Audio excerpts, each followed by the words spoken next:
छत्रपती शिवाजी महाराजांची बदनामी करणारा तो शिवद्रोही प्रशांत कोरटकर आज कित्येक दिवस झालं कुठल्या बिळात लपला. नागपूर पोलीस शोधतायत, सापडत नाही.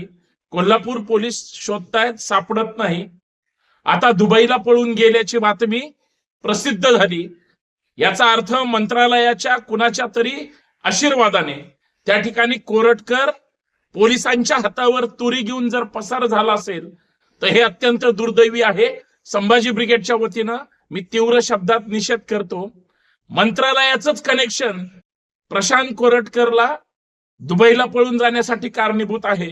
19 तारखेपर्यंत तो जर चंद्रपूरमध्ये एका हॉटेलमध्ये लपला असेल आणि पोलिसांना कळत नसेल, त्याचे फोन टॅप केले जात नसतील, सरकार त्याला वाचवतंय का असा संशय आहे की राज्य सरकार जे भाजपचं आहे आणि कोरटकर भाजपचा कार्यकर्ता असल्यामुळे कदाचित कोरटकरला पळून जाण्यामध्ये सत्ताधारी पक्षाचा हात असावा असा संभाजी ब्रिगेडचा आरोप आहे.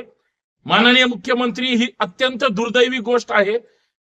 मंत्रालयाकडून किंवा सत्ताधाऱ्यांकडून जर कदाचित कोरटकरला पळून जाण्यामध्ये सत्ताधारी पक्षांचा हात असेल तर छत्रपती शिवाजी महाराजांची बदनामी करण्यामध्ये सुद्धा सरकारचा हात आहे का? पळून जाण्यामध्ये जर मंत्र्यांचा हात असेल तर मग बदनामी करणाऱ्या त्या शिवद्रोही व्यक्तीला सरकारचा पाठिंबा आहे का? आणि सगळ्यात महत्वाचं, सरकार जाणीवपूर्वक जर त्या आरोपीला वाचवत असेल तर महाराष्ट्रातल्या तमाम शिवप्रेमींची, छत्रपती शिवाजी महाराजांच्या विचारांवर प्रेम करणाऱ्या तमाम मावळ्यांची सुद्धा ही अवहेलना आहे, अपमान आहे. हा कदापिही संभाजी ब्रिगेड किंवा आम्ही शिवप्रेमी सहन करणार नाही.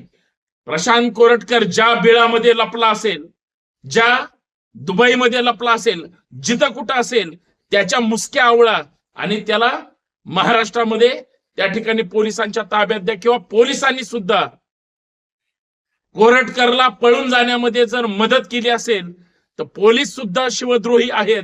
आणि कुणाच्या सांगण्यावरून हे सगळं होतंय याचा संभाजी ब्रिगेड भांडाफोड केल्याशिवाय राहणार नाही.